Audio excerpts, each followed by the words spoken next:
Hello everyone, Phoenix Knight here. Welcome to the channel, and welcome to a new playthrough on the channel. We've got yet another new game debut here during Advent of the Phoenix as Wings Wednesday continues with a playthrough of Overflight by Historic Wings. Unlike the previous two games I've played, those being Mag 23 Guadalcanal and Tally Ho, this one puts us into Cold War Europe after the war is over. We're flying spy missions for the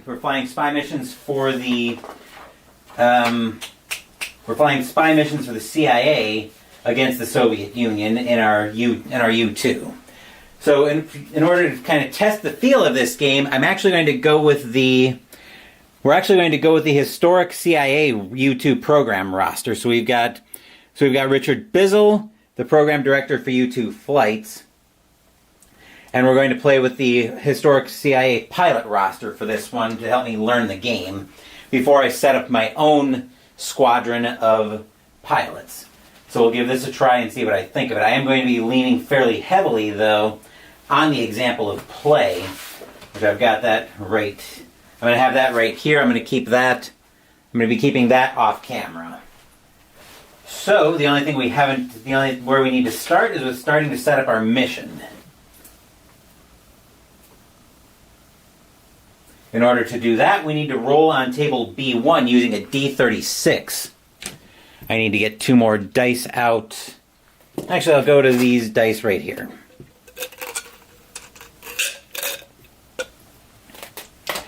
So we are going to use a set of dice. In addition to the D6s that we need, we're also going to use a D10 and a D12. I'm going to use the green and red set that I've been cracking out of my advent calendar.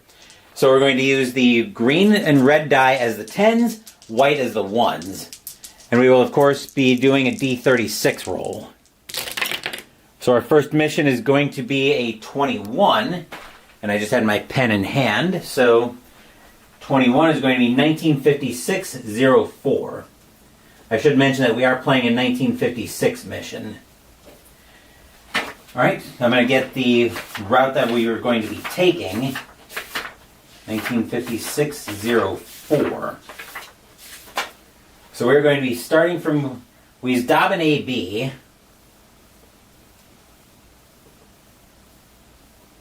Actually, yeah, that's fine. So we've got alternate, so we need to roll for alternate weather.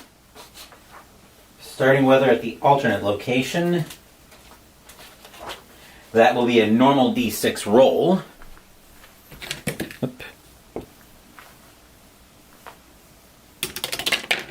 Let's see, a 4 says we've got clouds.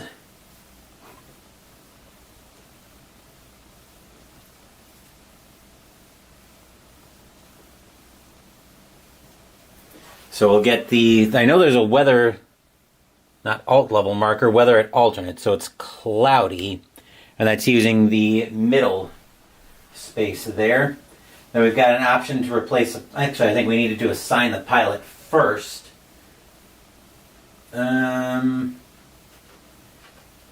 Starting weather. Actually, yeah, we did need to choose the pilot for this one. We're going to send up, I'm going to give this one to Francis Gary Powers.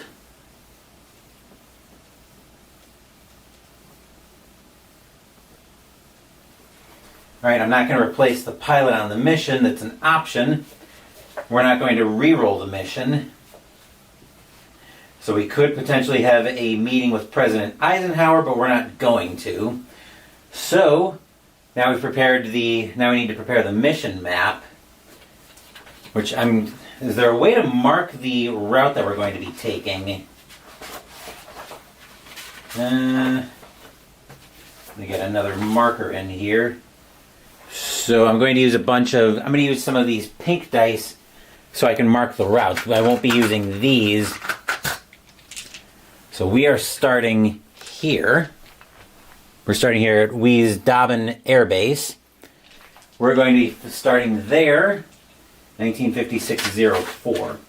So we're starting there, flying to Denmark, then Sweden, I think, yep.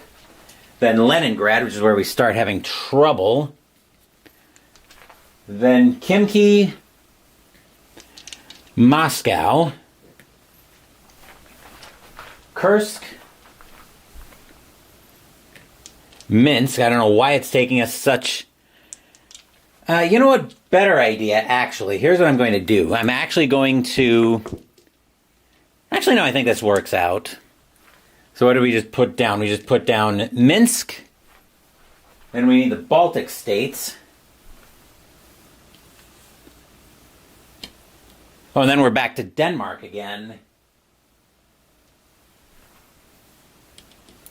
Then we use Dobbin Air Force Base as our primary objective. Then our alternate is RAF Lakenheath, which is back up here. Okay, so we've mapped out the route. And we need to figure out how much fuel we're going to take on this mission. Or is that... How is that determined? Is it determined by whatever we want to bring with us? Let's see, that's landing and debriefing. Let's see, mission assignments, prepare the mission map.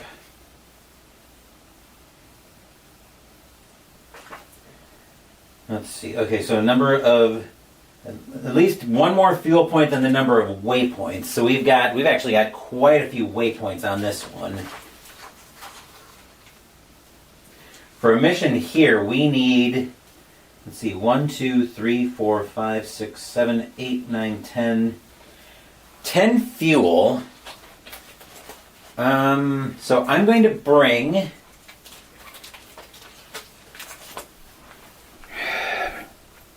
Let's see, 10 fuel is what we need. U2A fuel and altitude levels. I'm going to bring... The next question is, does it max out at 9? Number of fuel points you elect to carry. Starting weather. Okay, the primary airbase. Place the weather at primary marker on clear. So weather at primary is on clear. It's probably always assumed that you'll be able to fly. If the weather is bad, they didn't fly. Shocker of shockers. Number of fuel points. I think I'm going to use a dial to track that instead. And then we've got the altitude level marker. So I'm going to bring with me, let's see, we've got 10 waypoints. I'm going to bring 12 fuel points with me. I'm going to set my dial, my island dial, to 12 fuel. And I'm going to put that down here. And that should be the last step in getting ready to take off. So that'll bring us over to table B7. We've got 2D6, but I could expend a pilotage chit. So let's get everything ready for Francis. He's got 9 of each.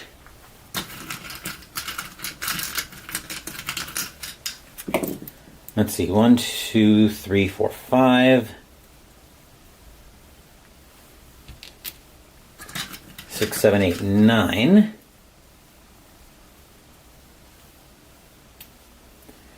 9 sixth sense. 2, 4, 6, 8, 9.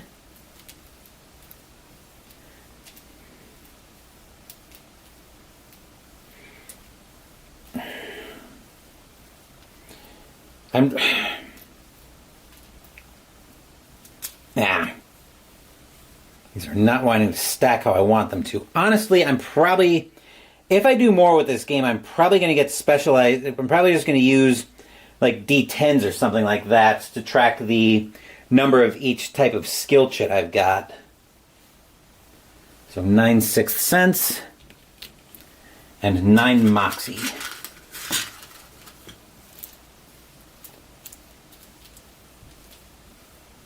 Let's see, 1, 2, 3, 4, 5, 6, 7, 8, 9. Okay. All right, so I do have an option if I want to expend some piloted shits. I do get a +1 modifier. I think I'm going to roll. I think I'm just going to roll it as is. Being able to roll a 5+ should be fairly easy to do on 2d6. That's a 6, so we're just barely off the ground. So, made me a little nervous, but we're up off the ground. So, now we adjust so now we're at, where do we start for takeoff? Adjust the fuel upward 1 space, but I'm using dials instead for that. Okay, so when we take off, we start at, first you move both your fuel marker and your altitude up 1 track. So altitude, we were starting, I think we're in a U2A here. Is that what we'll be in a U2A for this one. So we're at fuel marker of 9. Yes. Actually, that's 9 for altitude. Right. Okay, the level markers place me at the fuel level marker at the start of each mission. So there's probably a... No, there isn't. I was going to say, I was hoping there'd be a level of some kind for... C to mission, C to fly the mission itself. So does it say where we start at after we take off? No, it doesn't. Okay, to the next waypoint. Alright, so we are starting at... So it looks like we're starting at 66,000 feet already.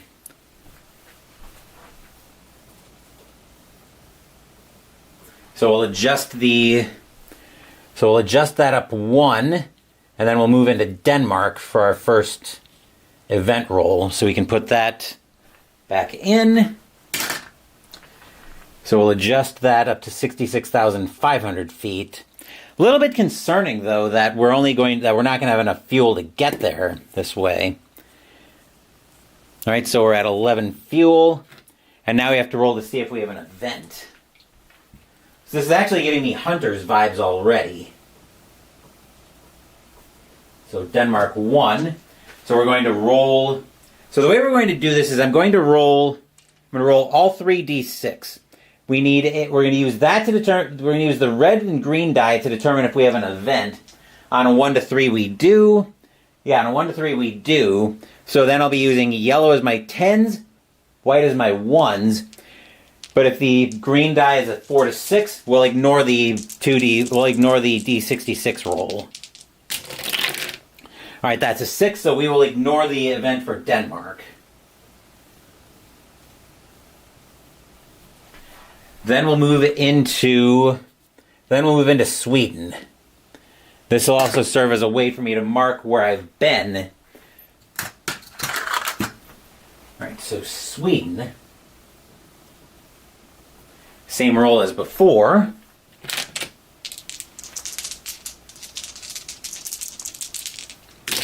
We also adjust the fuel up. We do have an event this time into 66. Milder weather.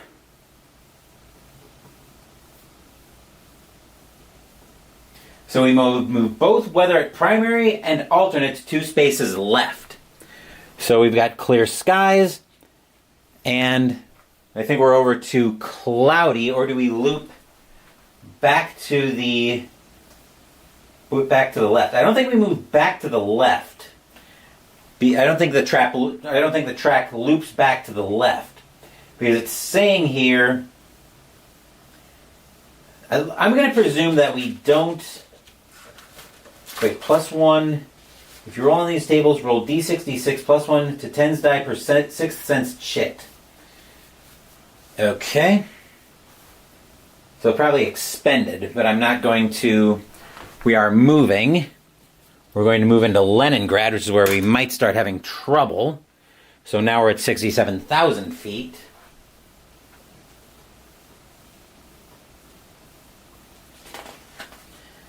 Is there anything here? So we roll for events. Conduct combat SAP, but that probably only comes out if... Actually, maybe it doesn't only come out when conduct combat. So that's probably going to involve checking for... Let's see, C3.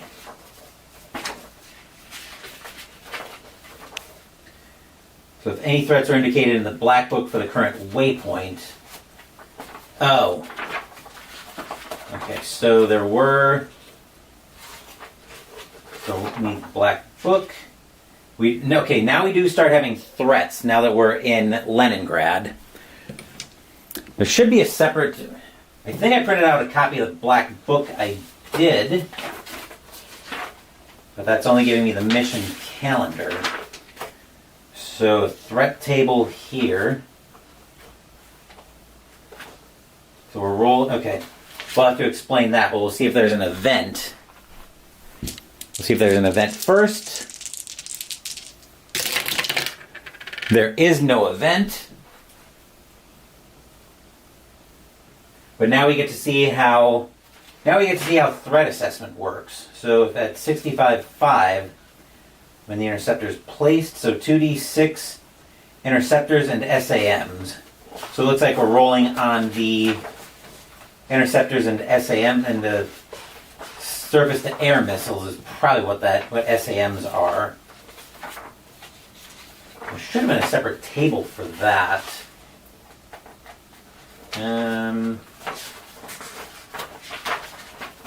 What is it? Oh, here we go. Interceptors and SAMs. So we've got a high threat area to see what we've got coming at us. That is a 2d6 roll. Hopefully we roll high. That's a 3. That is definitely not high. So threat over Leningrad is 6 MiG-19s.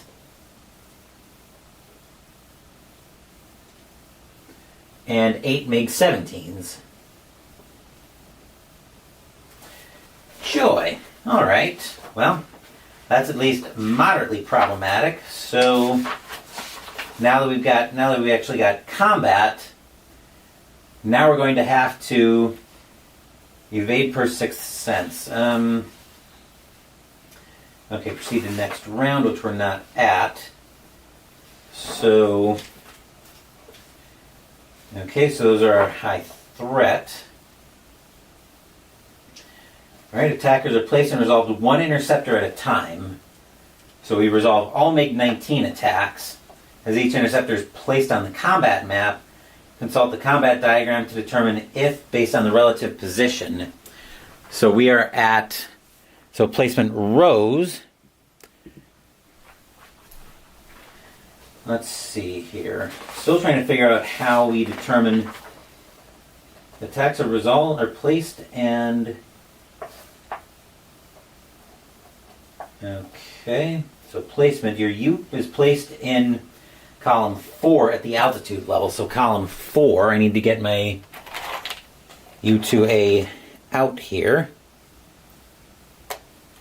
Of course, we've got all of the... Okay, so we're going with the U2 Angel. We're currently at 67,000 feet, so we're actually pretty low. So we're going to get... So what did we have? We have 6 MiG-19s and 8 MiG-17s. So MiG-17s, MiG-19, 17, 19, 19,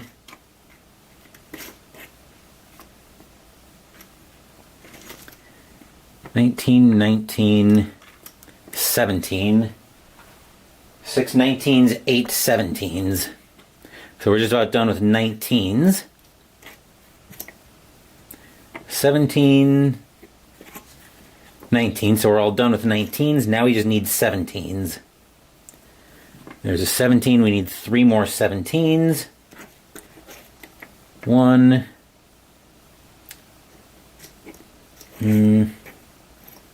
2, and 3. Okay. Now that we've got that figured out, now we need to place them. So we potentially accrue hits. But if we expend skill chits to move away, your U2 may end up on a grid space where it would suffer hits from a newly placed. Okay, so, right. So detailed description. So it looks like we need to place these one at a time. And the way we place these is number of hits accrued. So it looks like we place on the row. So actually placement on the row is 3d6. And how does the column get placed? Column is probably a regular d6 roll. So to do that, basic concepts of combat, that's not what I want. Gunfire attacks. So this is just about placing the... So place the U2, SU 9 attacks, which we don't have.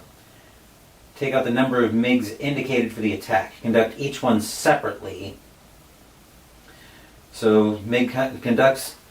So first we roll a d6 to determine where the first one's placed. So we're doing MiG-19 first. So MiG-19, the first one is getting placed in column 2. So column 2, and then probably 3d6 for the... Then probably 3d6 plus 3 to determine which row it's placed at. So d6 plus 3.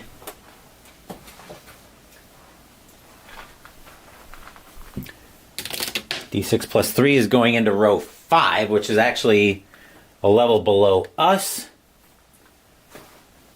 Alright, so that one gets placed there. Then we're not going to move the U2. Gunfire, determine number of hits accrued from gunfire on combat diagram based on the relative position. Based on the U2's relative position on the combat map grid. Okay, so... has 3 30mm cannons and do more damage than a MiG-21. Mitigate damage to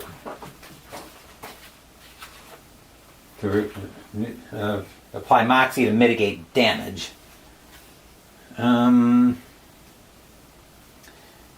Okay, conduct attacks first by gunfire, then by ramming, which we did that. Determine the number of hits accrued from gunfire on the combat diagram. That's probably not in here, I don't think.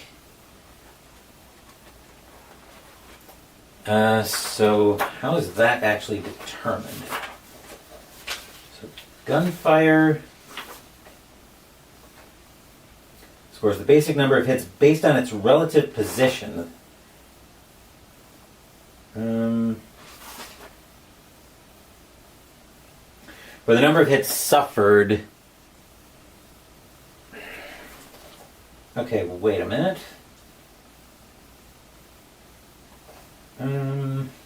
This is still not explaining it clearly. Wait a minute. Let's go into the example of play. Maybe that will explain the combat part a little better.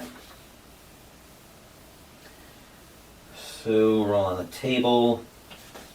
Yep, they're making their point. Okay, the 11D. It's carried enough to make it back. Okay, so ship to combat map. Set out based on the number of counters. So we're rolling for... So it looks like 2 gunfire hits from where we're at. Let's see. Line them up in rows by type for easy reference. No action takes place so high up.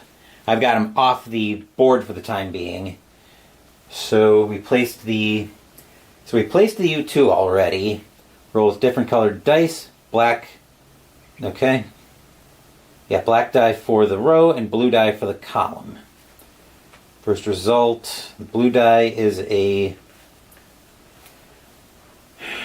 Okay, wait a minute. Where's the combat diagram? Because I need that as well here. So I've got the combat diagram right here. I'm actually going to put that... Where do I want that so I can see what it's doing? Okay, so we've got the farmer attacks. Gunfire icon, gunfire +2. Okay, so collide gunfire. Looks like we do get 2 hits from here. Unless we want to spend Moxie. Okay, so it looks like this is positions relevant to where we're at. So yeah, there'll be 2 hits coming in. We're probably going to have to spend... So 2 gunfire hits from that position. Okay, so we've got at least 2 hits coming in, if I'm understanding this correctly.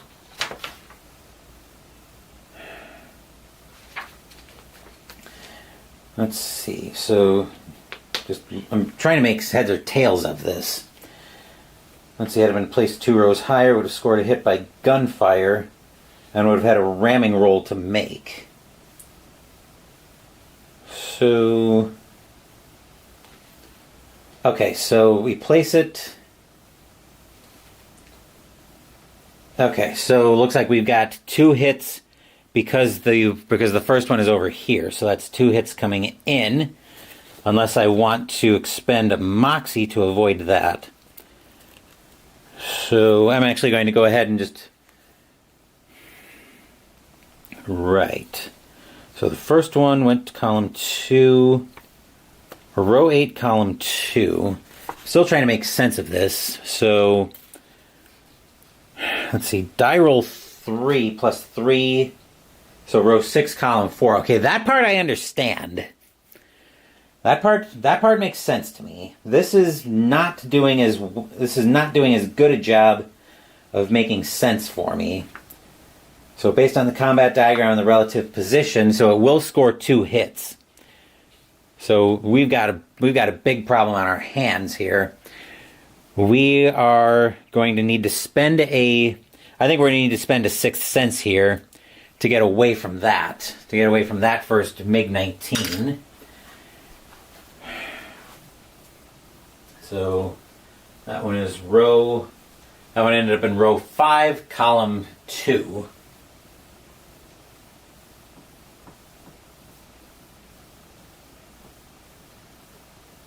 So the next one, we're going to use the green die for the row, yellow to add 3 for the column. All right, that is row 2, column 4. Row 2, column 4 will be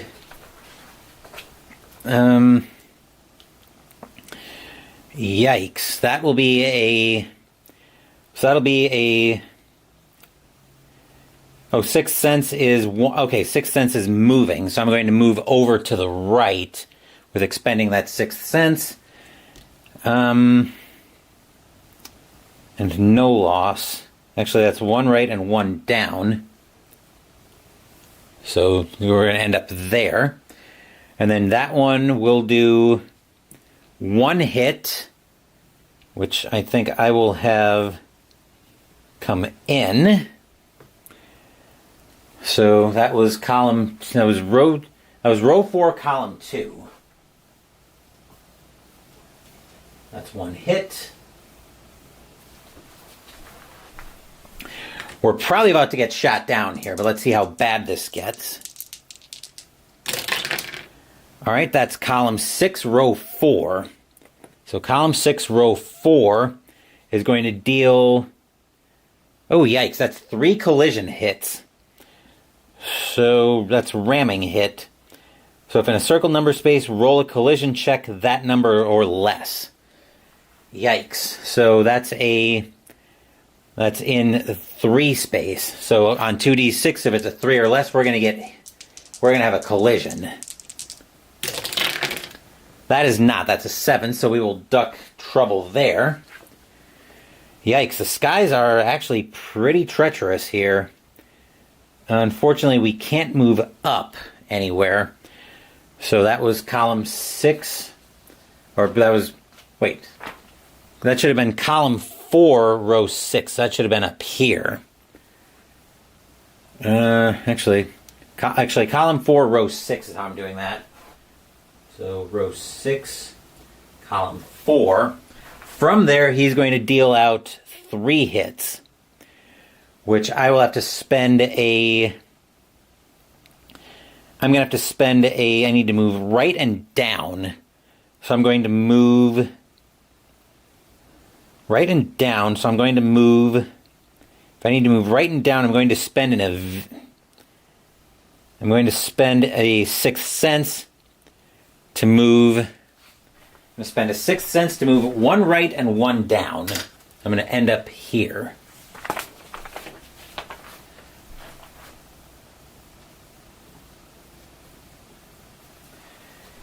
Oh, yikes.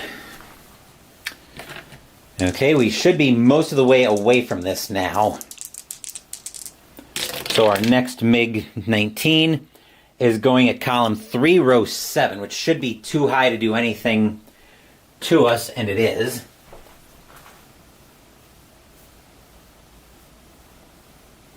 So that's fortunate. We've got 2 more attacks coming in, though. We got 2 more interceptors. That's row 5. That's column 5, row 5. Oh boy. So row 5, column 5. We're going to be taking 3 hits from that position. I'm not liking the idea of that. So we're going to move. So I'm going to expend another 6th sense to move. Pilotage is 1 left and 1 down, or 1 right and 2 down. So let's move that. I think if we move left and move down 2, that's still 2 hits coming in, though. I think we need to try to get clean away from him, but I don't think we're going to be able to.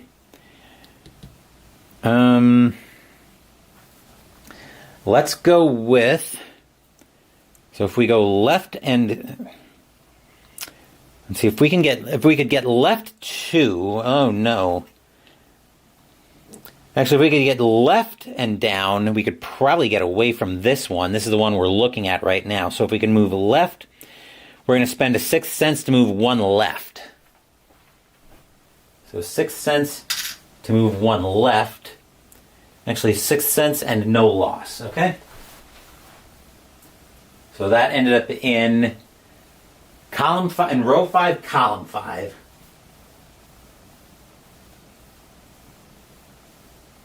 And we've got our last MiG-19 attack coming in. Column 5, row 6. So column 5, row 6. And that's going to be, actually, I think we do have a possible collision there. We need to roll a 3 or less, though. That's a 7, so we're fine there. So what was that? Row 5, column 6.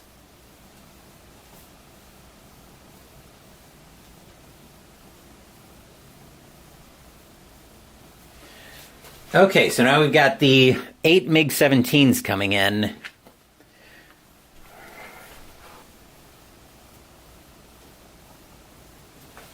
Let's see what they're doing. Same rolls as before. All right, that's column 6, row 7. So column 6, row 7. From up, actually that's going to be 3 up, so that's not going to do anything. What did we say? Row 7, column 6.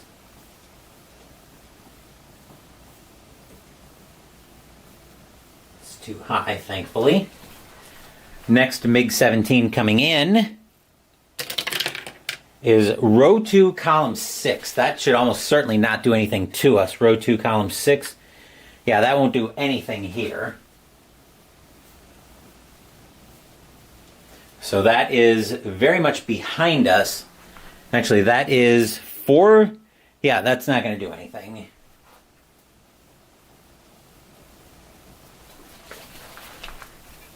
Then our next MiG-17 is column 2. It's column 2, row 8. So row 8, column 2, that'll do nothing. We might actually dodge this one. Let's see, 4, 5, 6, 7, 8.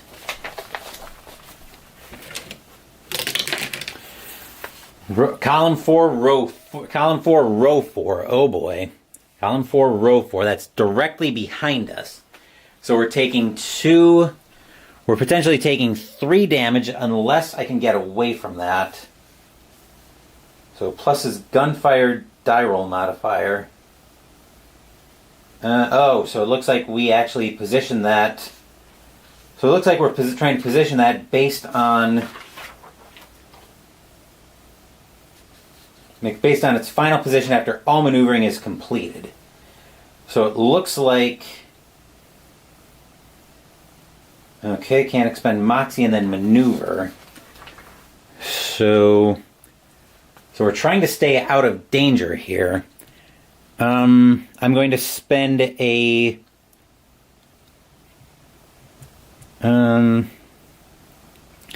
ramming is D3 hits. So I'm going to spend, let's see, we're on MiG-17 hits right now. I don't want to be directly behind him. So I think we're going to go, let's see, a piloted chit would let me move right and 2 down. So let's do that. So we're going to spend a piloted chit to move right and down 2. So we'll get out of trouble from that MiG. Then our next one is going in column 2, row 9. That one will be too high to do anything to us. Column 2, row 9.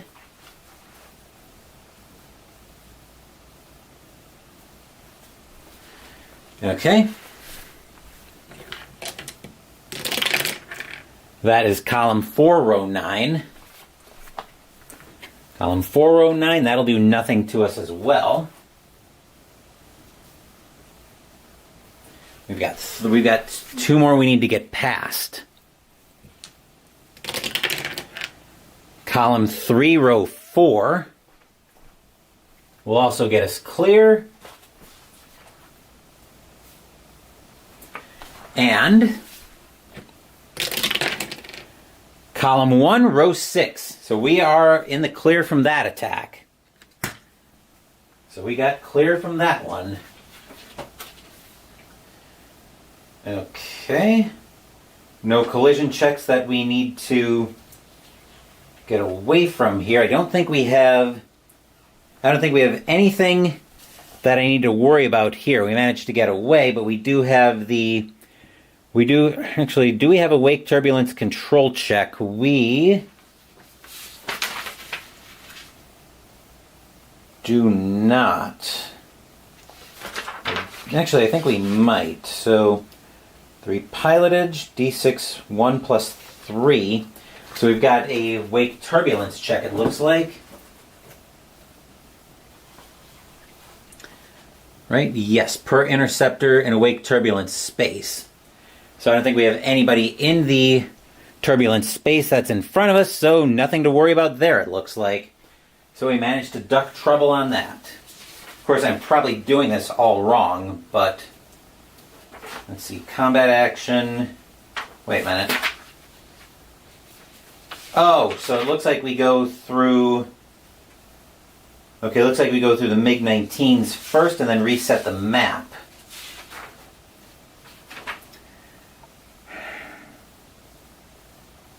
Okay, so yeah. Okay, you know what? This is actually starting to drive me a little bit nuts. So this is where I'm going to conclude this playthrough of Overflight. I don't know. I felt like I was fighting this one a lot more than I thought I would. The problem is these feel like games that are going to take a bit of practice to get to. So yeah, I like the narrative aspects of Historic Wings, but this doesn't feel like one so far that I'm necessarily having a lot of fun with. And I think maybe I'm just fighting the rules a little bit on this one, but I don't know. Usually I like these games, and I've actually really enjoyed Mag-23 Guadalcanal and Tally Ho, but this one felt a little bit confusing to me. I was even leaning on the example of play, but I wasn't even able to make sense of it after that. But let's go ahead and wrap this video up. And I'm still deciding if I want to do another Historic Wings game tonight, but I'm kind of leaning toward no on that. Anyway, today is the 17th, so now I need the 17th entry in the Advent calendar, which is this entry right here. So let's see what we've got in here. I am definitely going to be taking a break, though, for dinner after this. And in here, we've got a sword, and I presume this is we've got a plastic sword, but I presume this is actually a dice holder. Let's see if I can figure out how to get this thing open. Oh, here we go. So yeah, looks like it actually pulls out like so, and it's a spot to hold your dice. So let me grab one of my sets and try this out. I'll use the red and green set since that's the one I already had dice out for. So the D6 goes in there. The D4 goes in here. Looks like that's probably the spot for the... That's not the spot for the D8. The D8 goes here, I think. The D20. One of the D10s goes there. The D12 here. And the D12 in here. And oh, look at that! It's actually a good traveling piece when you want to transport one set of dice in style. But that'll do it for this playthrough of Overflight by Historic Wings. A game I want to like just because I know, well, I'm trying not to be biased here because I do consider Thomas Van Hare, the designer of Historic Wings. I don't know if I'd go so far as a friend, but definitely somebody I'm fairly familiar with. But I'm trying not to let any kind of bias there from a personal relationship creep in. But so far, this one is just not hitting the mark for me. And it's a setting that I'm actually quite interested in with the Cold War. I don't have a lot of games that explore in the Cold War, but this one just isn't hitting it for me for whatever reason. I don't know if it's just a learning play where I'm fighting the system or what's going on, but this one just isn't doing it for me. Anyway, I'm going to go ahead and wrap this video up. So there will be at least one more game on the channel, but I am going to take a break from this for a little while because I want to get some dinner in my system, and then we'll come back later tonight with another game on the channel. Thank you for watching the video. Please give the video a thumbs up and subscribe to the channel. Be sure to turn on notifications so you get my content. Be well, stay safe, take care of yourselves and your loved ones, and I'll be back with more videos in the future. Until then, take care everyone.